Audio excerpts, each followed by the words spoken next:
The signal came through on a Tuesday morning, cutting through the usual chatter of the Zephyrian communication networks like a knife through silk. Council member Thyra was drinking her morning brew when the emergency tone started blaring from every speaker in the Capitol building. She set down her cup and rushed to the main communication center. The massive room was already filled with technicians and officials, all staring at the central display screen. The signal was weak but clear, transmitted across impossible distances from the outer rim of the galaxy. "This is Admiral Sarah Chen of the Earth Defense Force," the voice crackled through the speakers. The translation system worked quickly to convert the alien words into something the Council could understand. "Our world is dying. We need help. Please, if anyone receives this message, we are willing to surrender everything we have for the chance to save our people." Thyra felt her heart skip a beat. Earth. She knew that name from the database. A small blue world in a quiet corner of the galaxy, home to a species called humans. They were listed as a Level 2 civilization, barely capable of space travel within their own star system. "The Void Swarm has found us," the human voice continued. "Our defenses are failing. We estimate we have weeks, maybe days before total planetary consumption. We offer our complete technological database, our resources, our service as a vassal species. Anything. Please help us evacuate our remaining population." The message repeated 3 times before cutting to static. The communication center fell silent, except for the soft humming of machines. Council Leader Vexen stepped forward, his tall frame casting shadows across the floor. "How many times have we heard this before?" he asked quietly. Thyra knew he was right. In the past century, the Zephyrian Council had received dozens of similar distress calls. The galaxy was a dangerous place. Cosmic storms destroyed worlds. Asteroids wiped out civilizations. And sometimes the Void Swarm found a planet that could not defend itself. The Void Swarm was every species' nightmare. They moved through space, like living shadows, consuming everything in their path. Planets, stars, entire solar systems would simply disappear when the swarm passed through. No weapon could stop them. No defense could hold them back. The only option was to run. "Sir," said Communications Officer Zelt, looking up from his station. "We have confirmed the location." The signal came from grid section 7749. That puts it about 12,000 light-years from our nearest outpost. "It's 12,000, Vexen repeated. He turned to face the assembled council members who had gathered in the center. "That is far, even for our fastest ships." "But not too far," said Council Member Corvash. The warrior-class Zephyrian stepped forward, his armor clanking softly. "We have saved civilizations from greater distances." Thyra nodded. It was true. The Zephyrian Council had built their reputation on being protectors. They had the fastest ships in the galaxy, a technology that could move entire populations to safety. In the past 200 years, they had successfully relocated 47 different species from dying worlds. "The humans are offering complete surrender," said another council member. "That is unusual. Most species try to negotiate terms." "It shows they understand the gravity of their situation," Thyra replied. "They know they cannot fight the swarm alone." She pulled up the human files on her personal display. The data was limited but interesting. Humans were a young species, only recently discovering electricity and basic spaceflight. They lived on a single world with no colonies. Their population was around 8 billion individuals. "They seem to be a peaceful species," she observed. "No records of interstellar warfare, no territorial disputes with neighboring systems. They have not even made contact with other civilizations yet." "Which means they had no warning about the swarm," Vexen noted grimly. "They were caught completely off guard." The council members looked at each other. The decision was not difficult. The Zephyrian way was to protect those who could not protect themselves. It was written into their most sacred laws. "How long would it take to reach them?" Vexen asked. "Using our fastest rescue fleet, approximately 18 standard days," replied Navigation Chief Helm. "And how long do they have?" "Based on the message, perhaps weeks, possibly less." Vexen was quiet for a long moment. Around the room, the council members waited. This was not just about saving one species. This was about who they were as Zephyrians. "Prepare Rescue Fleet 7, he finally announced. "Full evacuation protocols. We will need transport ships for 8 billion individuals. Sir, Thyra said carefully, that is our entire evacuation capacity. If we commit all our resources to this rescue, then we commit all our resources, Vexen said firmly. No species should face the void swarm alone. The room erupted into activity. Officers rushed to their stations. Communications flew between departments. Within hours, the largest rescue operation in Zephyrian history was underway. Thyra remained at her station, studying the human data files. Something about the message bothered her, though she could not identify what. The humans had sounded desperate. Yes, but there was something else in the Admiral's voice. Something that did not quite match the words she was saying. She replayed the message several times.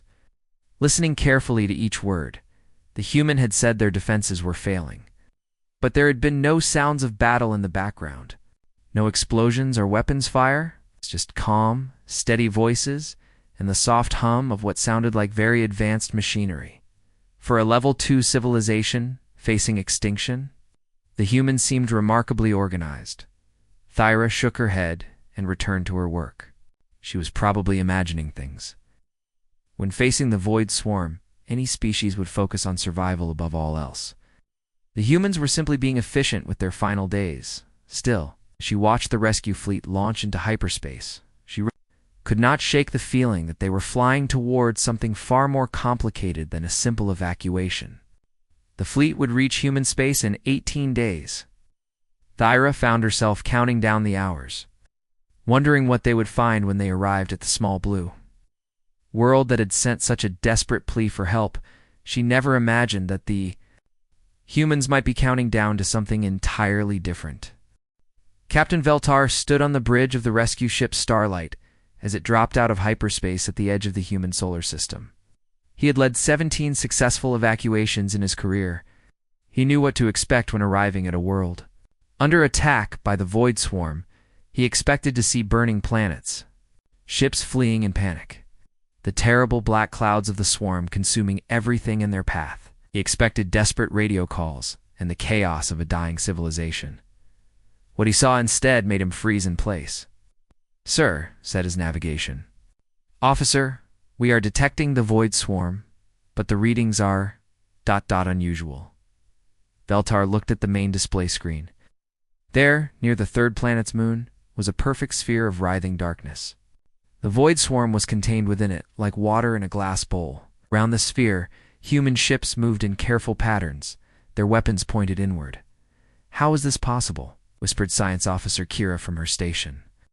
"The swarm cannot be contained. Nothing can hold them." Veltar studied the readings more carefully. The human ships were small compared to Zephyrian vessels, but their energy signatures were incredible. The weapons they carried showed power levels that should have been impossible for a Level 2 civilization. "Open communication channels," he ordered all frequencies. The communication officer worked at his console. "Sir, we are receiving multiple signals from human vessels. They are requesting immediate identification." "This is Captain Veltar of the Zephyrian Rescue Fleet," he broadcast. "We received your distress call. We're here to help with evacuation procedures." There was a long pause. When the human voice finally came through the speakers, it sounded tired and strained. "Captain Veltar, this is Admiral Chen. We appreciate your response to our call. However, the situation has changed. We need you to begin evacuation procedures immediately. There's no time for standard protocols." Veltar frowned. In every previous rescue, the threatened species had been grateful for Zephyrian help. They'd been eager to explain their situation and work together on evacuation plans. The humans sounded like they wanted the rescue fleet to leave as quickly as possible. "Admiral Chen, we need to assess the threat level before beginning evacuation. Our scans show the void swarm is contained." "How did you achieve this?" Another long pause. "Captain, please trust us. Begin moving your ships to evacuation positions around Earth. We will send you population manifests and loading schedules." "Admiral, our protocols require a full briefing before your protocols do not apply here." The human voice was sharp. Now, almost angry, "We do not have time for briefings. We need evacuation to begin now." Veltar looked around his bridge. His officers were staring at him with confused expressions. In 17 previous rescues, no species had ever refused to cooperate with Zephyrian protocols. Science Officer Kira raised her hand. Sir, I am detecting massive energy readings from the planet's surface. Something is building up down there. Power levels unlike anything in our databases. What kind of energy? Veltar asked. Unknown, sir. The readings are off our scales. Sir? ... There appears to be some kind of countdown sequence being broadcast on multiple frequencies. Veltar felt cold fear creep up his spine. Countdown to what? I cannot tell, sir. The signal is encrypted. Turn back to the communication console. Admiral Chen, we are detecting unusual energy readings from your planet. What is the nature of these signals? This time the pause was even longer. When the Admiral spoke again, her voice was barely above a whisper. Captain Veltar, how many ships did you bring? We brought our entire evacuation fleet, transport capacity for 8 billion individuals, as requested. Good, that should be enough. There was something strange in her voice now, something that sounded almost like sadness. Captain, I need you to move all your ships to the coordinates we are sending you. Stay in those positions. Do not approach Earth. Do not approach the containment sphere around our moon. Admiral, what is happening here? Your distress call said. You were losing to the Void Swarm, but we can see you have them contained. Why do you need evacuation if you are winning? The communication channel went quiet for so long that Veltar thought they had lost the connection. When Admiral Chen finally spoke again, her words sent ice through his veins. Captain, we never said we were losing. Veltar stared at the communication console. Around the bridge, his officers had gone completely silent. Admiral, your message clearly stated that your defenses were failing, that you needed immediate evacuation. Our message stated that our world was dying, that we needed evacuation. We never said we were losing to the swarm. The distinction hit Veltar like a physical blow. It assumed, like everyone else on the Council, that a distress call meant the humans were being defeated. But the Admiral was right. The actual words had been different. Then why do you need evacuation? I asked carefully. Because, Captain, we are about to do something that no species should ever have to witness. We called you here because we need someone to remember what happened. Someone to tell the galaxy why we had to make this choice. On the main display, the countdown signal was becoming clearer. Veltar could see numbers decreasing steadily. Whatever the humans were planning, it would happen in less than 6 hours. Admiral, what are you counting down to? The response came immediately this time, and the sadness in the human voice was overwhelming. The end, Captain. You're counting down to the end. Veltar looked at his tactical officer. Show me those human ships again. Full analysis. The display zoomed in on the vessels surrounding the containment sphere. As Veltar studied them more carefully, he began to notice details that had escaped him before. The ships were not just containing the Void Swarm, they were studying it, testing it. The weapons fire he had seen was not desperate defense. It was experimentation. Sir, whispered Kira, I do not think the swarm attacked this system. What do you mean the containment field, sir? It is not designed to keep the swarm from escaping. It is designed to keep everything else from getting in. The humans ... Humans brought the swarm here on purpose. The bridge fell into absolute silence. Veltar stared at the display screen, watching human ships move with calm precision around their captured enemy. The countdown continued its steady decrease, and for the first time in his career, Captain Veltar began to wonder if the Zephyrian Council had made a terrible mistake in coming to this place. Captain Veltar could not sleep. For 3 hours. He had been walking the corridors of his ship while his crew worked frantically to understand what they had discovered in the human system. Every report made the situation more disturbing. He returned to the bridge as Science Officer Kira finished her latest analysis. She looked up at him with wide, frightened eyes. Sir, I have been monitoring human communications. They are not encrypted as well as they think. What have you learned? Kira activated the main display. The humans have been planning this for decades, maybe longer. The Void Swarm did not find them by accident. The humans found the swarm first. Veltar felt his stomach drop. Show me. The display filled with intercepted human transmissions. Most were technical discussions that made little sense, but some were clear enough. References to Project Terminus, mentions of acceptable losses, and again, the phrase final. Protocol, sir, Kira continued. The humans have been tracking the Void Swarm for over 50 years. They discovered something we never knew. The swarm is not just randomly consuming worlds. It is preparing for something. Something much worse. What could be worse than the Void Swarm? According to human data, the swarm is just the advanced force. There is something behind it, something they call the Dark Fleet, and it is headed for the core worlds of the galaxy. Veltar stared at the display. The core worlds included Zephyria Prime, home to over 200 billion Zephyrians. If the humans were right, his entire species was in danger. How do the humans know this? They have been monitoring deep space for centuries, sir. It's much longer than we realized. Their technology is far more advanced than our databases indicated. They have been listening to transmissions from across the galaxy without anyone knowing. Communications. Officer Tenay looked up from his station. Sir, we are receiving another transmission from Admiral Chen. She is requesting permission to send a data package to our ship. Veltar hesitated.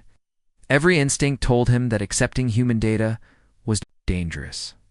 But he needed to understand what was happening. Accept the transmission, but isolate it in our secondary systems. The data package arrived instantly. It was massive, containing files that would take days to fully analyze. But the summary file made Veltar's blood freeze. The Dark Fleet will arrive in approximately 18 months, he read aloud. Current trajectory indicates it will reach Zephyria Prime first, then spread through all core worlds. Estimated total galactic population loss, 97%. The bridge was silent, except for the humming of machines. Sir Kira whispered, there is more. The humans have developed a weapon. They call it the Final Protocol. It can stop the Dark Fleet. What kind of weapon? Kira was quiet for a long moment, reading through the technical data. She spoke again, her voice was shaking. Sir, it is not exactly a weapon. It is more like ... like surgery on reality itself. The humans have learned how to cut sections out of space-time. To make areas of the universe simply stop existing. Eltar read over her shoulder. The technical details were beyond his understanding, but the basic concept was clear. The Final Protocol would create a dead zone in space. Nothing could exist there. Nothing could pass through it. It would be like building a wall made of absolute nothingness. The countdown, he said suddenly. They are going to activate this weapon. Yes, sir, in less than 3 hours. But if they cut out sections of space-time, what happens to everything in those sections? Kira looked at him with tears in her eyes. Everything ceases to exist, sir. Not destroyed, not killed, just ... never was. Veltar felt sick. How large an area? According to their calculations, 17 solar systems, including their own. The bridge erupted in shocked voices. Veltar held up his hand for silence. You saying the humans plan to erase themselves from existence to stop this Dark Fleet? Yes, sir. They called us here to witness it. To make sure someone remembers what they sacrificed. Communications Officer Tanay raised his hand. Ramera Shen is requesting to speak with you directly. Private channel. Veltar nodded. The main screen shifted to show a middle-aged human woman sitting in what appeared to be a command center. Behind her, Veltar could see dozens of humans working at control stations. None of them looked afraid. They looked determined. Captain Veltar, Admiral Chen said, thank you for accepting our data package. Do you understand the situation now? Admiral, what you are planning is insane. You cannot erase 17 solar systems. The loss of life would be enormous. The loss of life, if we do nothing, will be the entire galaxy, she replied calmly. We have run the calculations thousands of times. The Dark Fleet cannot be stopped by conventional weapons. The only way to save everyone else is to create a barrier they cannot cross. But why your solar system? Why not create the barrier somewhere else? Admiral Chen smiled sadly. Because the barrier has to be created around the Void Swarm. They are the key to making the Final Protocol work. We are the only ones who know how to control them. Veltar looked at the countdown display. 2 hours and 43 minutes remaining. Admiral, there has to be another way. Some other solution? Captain, we have been searching for another way for 50 years. This is the only option that saves the galaxy. What about evacuation? You called us here to evacuate your people. Called you here to evacuate witnesses? Admiral Chen corrected. People who can tell the galaxy what happened here, what we had to do, and why we had to do it. Veltar stared at her. Never intended to save your population? Our population volunteered for this mission, Captain? Every single person on Earth knows what we are doing. They chose to stay. Science Officer Kira leaned forward. Admiral, the technical data shows instructions for rebuilding your weapon. Why? Because the barrier will not last forever, Admiral Chen replied. Eventually, something will find a way through. When that happens, whoever is still alive will need to know how to build another one. The countdown continued its steady decrease. Around the bridge, Veltar's crew watched in stunned silence as they realized they were witnessing the planned extinction of an entire species. Admiral Veltar said quietly, "Is there nothing we can say to change your mind?" Admiral Chen looked directly at him through the screen. Captain, if your species discovered that sacrificing one world could save every other world in the galaxy, what would you do? Veltar had no answer. In his heart, he knew exactly what the Zephyrian Council would decide. They would make the same choice the humans were making. 2 hours, Captain, Admiral Chen said. I suggest you position your ships at the coordinates we provided. You will want to be far enough away to survive, but close enough to record everything. The transmission ended, leaving Veltar staring at a blank screen while the countdown continued its relentless march toward zero. 1 hour remained on the countdown when Captain Veltar discovered the most terrifying truth of all. He was in his private quarters, trying to make sense of the human data files, when Communications Officer Tane burst through his door without permission. Sir, you need to see this immediately, Tane said, his voice shaking. We intercepted more human transmissions. Internal military communications. Veltar followed Tane back to the bridge where Science Officer Kira was staring at, her display screen with pure horror on her face. Sir, she whispered, the humans have detailed files on every species in the galaxy, every world, every population center, everything. Show me. The main display filled with data that made Veltar's heart stop beating. Files labeled Zephyria Prime, Population Analysis. Korvashi Military Capabilities. Threxy Agricultural. Centers, Evacuation Protocol Rankings by Species Priority. How long have they been watching us? Veltar asked. According to the timestamps, Kira replied, over 300 years. Since before they developed spaceflight, they have been listening to our communications, tracking our movements, studying our cultures. Veltar scrolled through more files. The depth of human knowledge was impossible. They knew about secret military installations that even the Zephyrian Council kept classified. They had accurate population counts for worlds that had never been officially surveyed.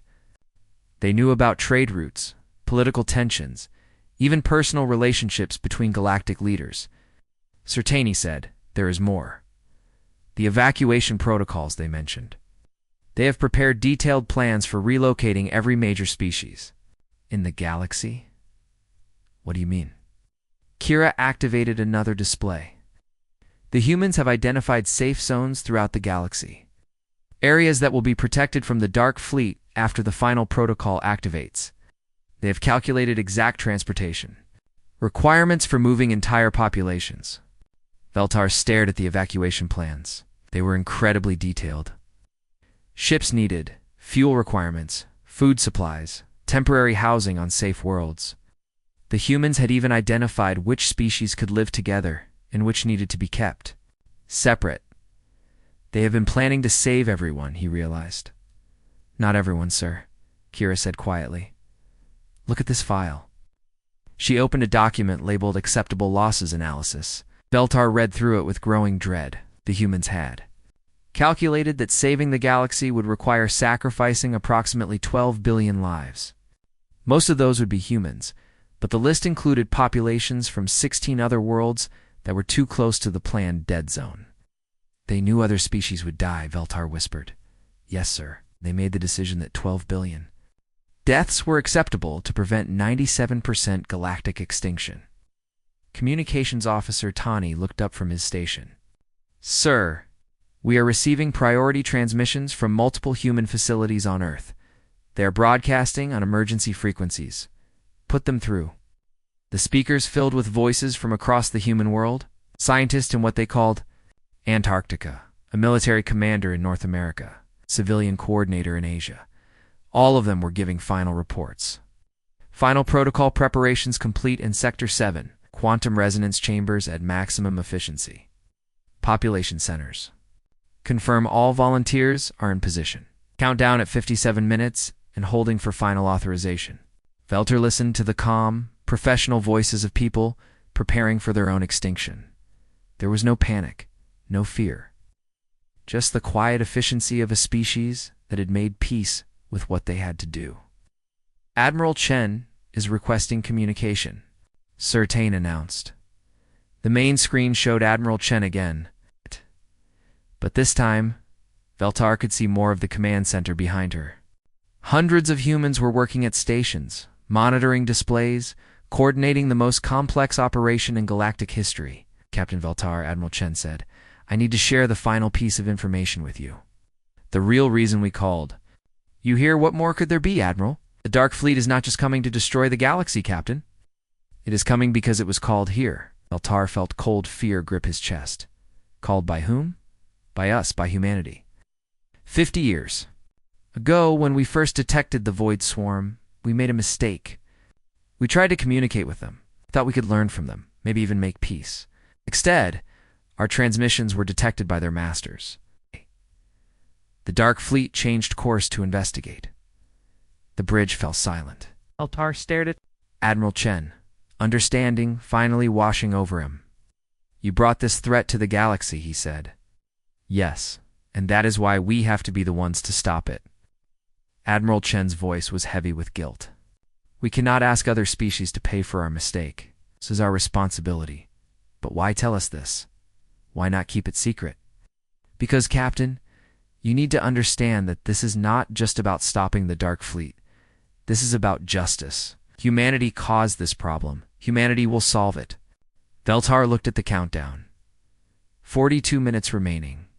Admiral, there is something I do not understand. Your evacuation protocols show plans for saving billions of people from other species. But you called only us. Why did you not contact the other governments directly? Admiral Chen was quiet for a long moment. Because, Captain, the other species would try to stop us. They would want to find another solution. They would waste time debating and negotiating while the Dark Fleet approaches.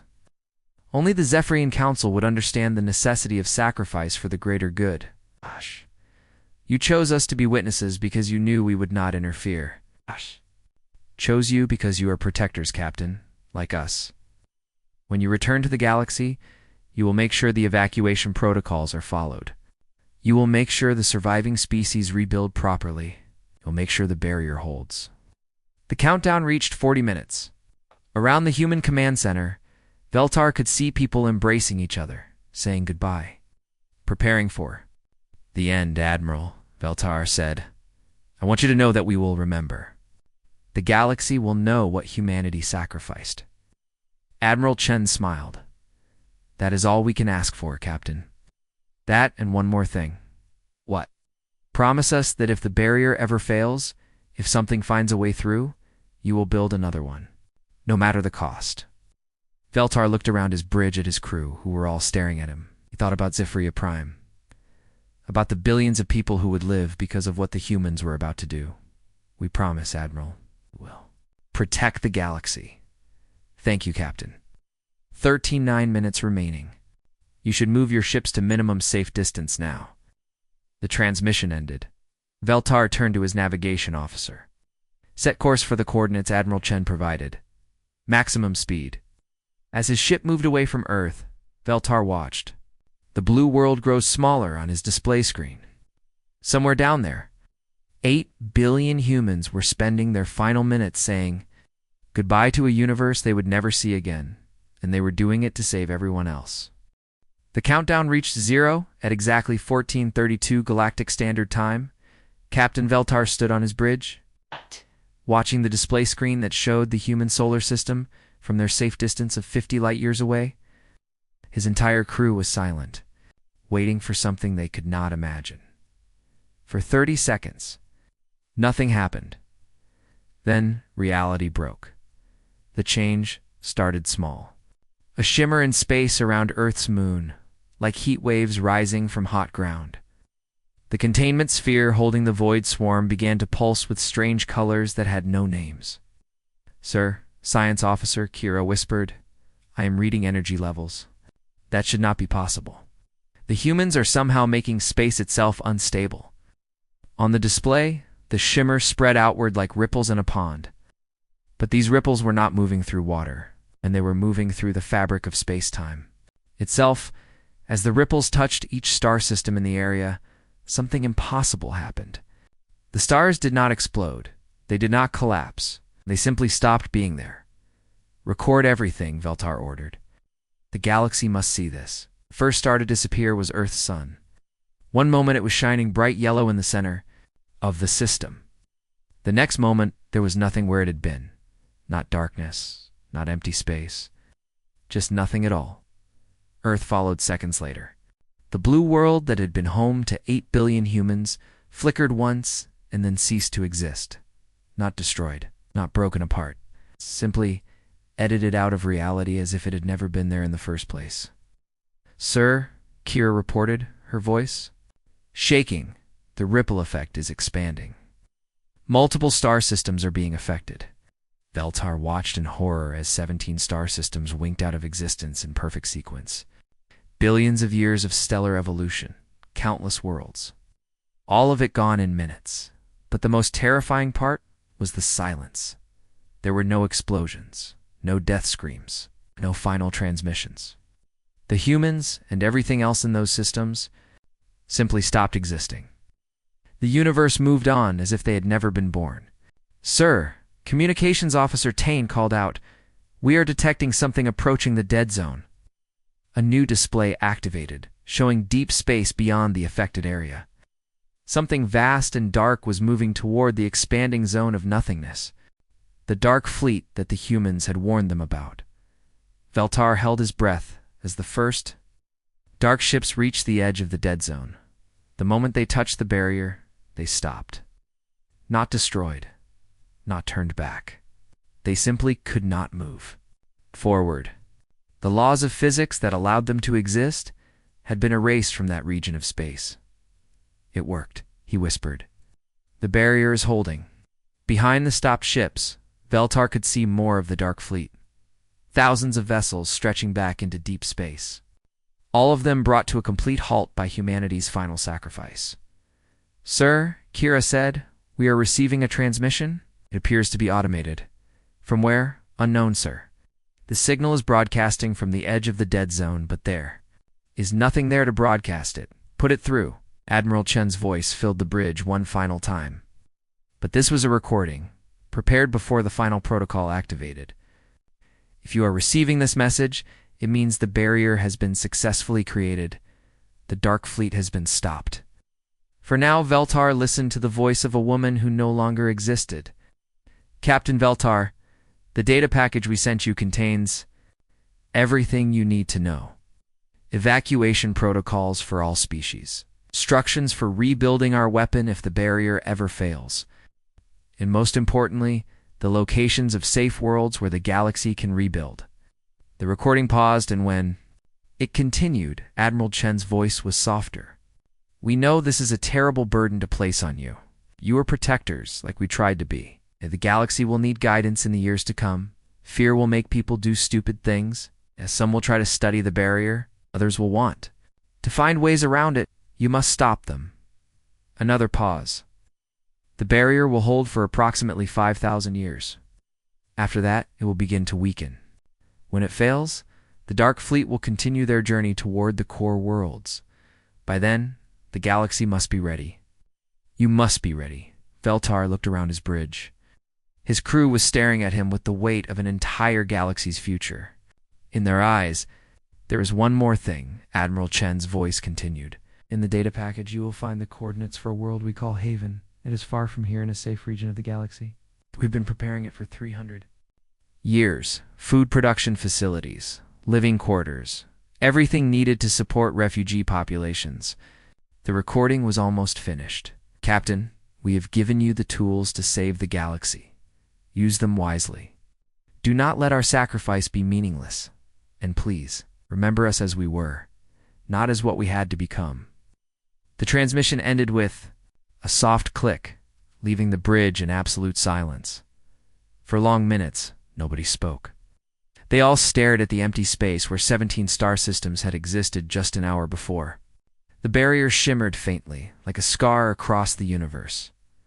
Finally, Veltar turned to his communications officer. Open a channel to Zephyria Prime. Priority 1 transmission to the Council. Yes, sir. Council Leader Vexen, Veltar said. When the connection was established, this is Captain Veltar. The human rescue mission is complete. But, sir, we were not rescuing the humans. We were rescuing everyone else. Over the next several hours, Veltar transmitted everything to the Council. The recordings, the data files, the technical specifications for rebuilding humanity's weapon. Most importantly, he sent the evacuation protocols and the coordinates for Haven. Within days, the largest migration in galactic history began. Species after species loaded their populations onto ships and headed for the safe worlds humanity had prepared for them. The Zephyrian Council coordinated the effort, following human plans down to the smallest detail.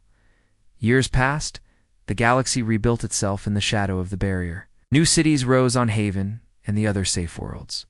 Children who had never seen the old galaxy grew up hearing stories about the species that had saved them all. Captain Veltar, now Admiral Veltar, established the Memorial Fleet, ships that would patrol the barrier forever, watching for signs of weakness, making sure nobody tried to interfere with humanity's sacrifice. On the first anniversary of the final protocol, a monument was built in the capital city of Haven. It was a simple black stone with words written in every galactic language. Here stood Earth. Here lived humanity. They heard our cries for help across the stars. In answer, they gave us everything. But Admiral Veltar knew the real memorial was not made of stone.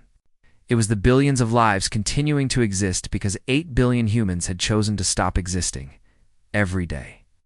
He looked at the barrier shimmering in the distance and made the same promise Admiral Chen had asked for. When the barrier failed, the galaxy would be ready, no matter the cost. The humans had shown them what it meant to be true protectors. Now it was everyone else's turn to learn that lesson, in the empty space where Earth had been. The universe remembered nothing, but in the hearts of every survivor, humanity lived on forever.